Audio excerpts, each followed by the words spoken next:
Duel Kopassus dan Special Air Service SAS pasukan elit Inggris di Mapu, Kalimantan Barat berbatasan dengan Malaysia menjadi satu di antara pertempuran epik yang dialami Korps Baret Merah yang saat itu masih bernama RPKAD. Pertempuran tersebut disebut-sebut paling brutal yang pernah dilakukan oleh Kopassus. Pertempuran antara RPKAD atau sekarang bernama Kopassus dengan satuan SAS Inggris menjadi satu di antara kisah heroik saat operasi Dwi Kora dalam konfrontasi melawan Malaysia. Satu di antara pertempuran berdarah antara Kopassus dan pasukan elit kerajaan Inggris tersebut terjadi di desa Mapu, Longbawan, perbatasan Kalimantan Barat dan Sabah, Malaysia. Dikumpulkan dari berbagai sumber, pertempuran terjadi pada bulan April tahun 65. TNI yang gerah dengan penyusupan yang dilakukan pasukan Inggris ke wilayah Indonesia mengirimkan pasukan elit Kopassus ke wilayah tersebut. Saat itu Batalion 2 RPKAD atau sekarang bernama Grup 2 Kopassus baru saja terbentuk. Batalion baru ini dikirim ke Kalimantan Barat perbatasan dengan Malaysia untuk melakukan misi khusus menghancurkan pos musuh. Pasukan elit TNI AD tersebut ditempatkan di Balai Karangan. Pos tersebut merupakan pos terdepan TNI yang berhadapan-hadapan dengan wilayah Malaysia. Di depan mereka sekitar 1 km terdapat pos terdepan tentara Inggris yakni desa Mapu. Pos terdepan yang berbatasan dengan wilayah Indonesia ini dijaga oleh satu kompi British Paratrooper dan beberapa orang SAS. Dan pos tersebut adalah target operasi dari pasukan khusus yang dikirimkan TNI. Pos di desa Mapu yang berada di atas bukit tersebut merupakan pos yang sering digunakan tentara Inggris untuk menyusup ke wilayah Indonesia. Menyerang pos ini menjadi prioritas dan misi khusus Batalion RPKAD. Hancurnya pos ini tentu saja bakal merugikan pihak lawan. Sebelum melakukan serangan, para prajurit Kopassus menyiapkan rencana dan strategi yang akan dijalankan. Hasil pengamatan dari tim yang diterjunkan ke lapangan butuh perencanaan matang untuk bisa menyerang pos Mapu. Pos pasukan Inggris tersebut terletak di puncak sebuah bukit kecil yang dikelilingi lembah, butuh strategi khusus untuk menyusupkan pasukan. Meski begitu, lokasi yang berada di atas bukit sangat mudah diamati dari jarak jauh. Keuntungan lain bagi Kopassus, pos-pos tersebut cukup jauh dari pasukan induknya yang kira-kira terpisah sejauh 32 km. Selain itu, di hari-hari tertentu, 2/3 pasukan yang ada di sana pergi berpatroli. Sehingga saat-saat seperti itu, pos tersebut menjadi lemah karena hanya 1/3 kekuatan yang tersisa. Setelah sebulan mempersiapkan penyerangan, tiba waktunya pada 25 April 65 gladi bersih dilakukan.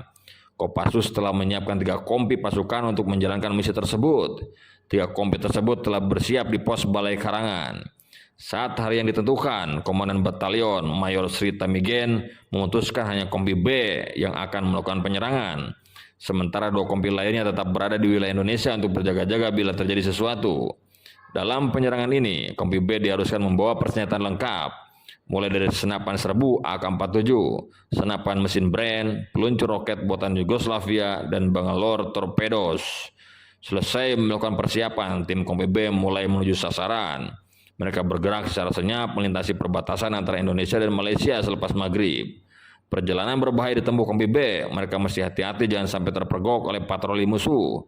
Pasalnya, jika bertemu dengan patroli musuh, sia-sia persiapan yang telah dilakukan oleh Korps Baret Merah tersebut. Perjalanan dilakukan dengan sangat hati-hati. Saking berhati-hatinya, mereka baru sampai lokasi target operasi pada pukul 2 dini hari. Tiba di tempat sasaran, pasukan segera mengatur posisi seperti strategi yang telah disusun dan dilatih sebelumnya. Pos Mapu berbentuk lingkaran dibagi ke dalam 4 bagian yang masing-masing terdapat sarang senapan mesin. Perimeter luar dilindungi oleh kawat berduri, punji dan ranjau Claymore. Satu-satunya cara untuk merebut pos ini adalah dengan merengsek masuk ke dalam perimeter tersebut dan bertarung jarak dekat. Memberondong pos ini dari luar bakal percuma, pasalnya pos ini memiliki perlindungan yang kuat. Namun sepertinya rencana serangan tersebut diuntungkan dengan kondisi cuaca. Kebetulan malam itu hujan deras turun mengguyur wilayah pos Mapu. Bunyi hujan menyamarkanlah kaki dan gerakan puluhan prajurit komando RPKAD yang mengatur posisi di sekitar pos tersebut. Korps Baret Merah itu mengepung pos Mapu dari 3 arah. Tim pun dipecah menjadi 3 kelompok. Peleton pertama menjadi pembuka serangan sekaligus penarik perhatian. Kedua peleton lainnya akan bergerak dari samping rusuk dan akan menjebol perimeter dengan belgelon torpedos agar para prajurit RPKAD bisa masuk ke dalam dan melakukan close combat. Pada jam 4:30 subuh saat yang dinantikan tiba, Peloton tengah membuka serangan dengan menembakkan senapan mesin Brand ke posisi pertahanan musuh. Segera setelah itu, dua peloton lainnya merangsek masuk dari kedua arah. Serangan tiba-tiba ini membuat musuh kaget. Belum reda kegagalan para tentara Inggris yang tak menduga mereka kembali dikejutkan dengan puluhan prajurit RPKAD yang dengan berani masuk menerjang ke dalam pos. Malam itu, satu di antara pasukan terbaik di dunia ini tak menduga bakal mendapat serangan jarak dekat dari tentara Baret Merah Kopassus. Malam itu, jumlah pasukan yang ada di pos hanya sekitar 34 orang. Prajurit lain tengah berpatroli. Sesuai perkiraan dari Kopassus, saat itu memang 2/3 kekuatan meninggalkan pos. Dan hari inilah yang dipilih untuk hari penyerangan. Beberapa prajurit Kopassus yang sudah masuk pos harus melakukan pertempuran jarak dekat yang menegangkan. Dua prajurit Kopassus terkena tembakan dan gugur. Namun rekan mereka terus merangsek masuk dan berhasil menewaskan beberapa tentara Inggris dan melukai sebagian besar lainnya. Tentara Inggris yang tersisa hanya bisa bertahan sampai peluru terakhir mereka habis karena mereka telah terkepung.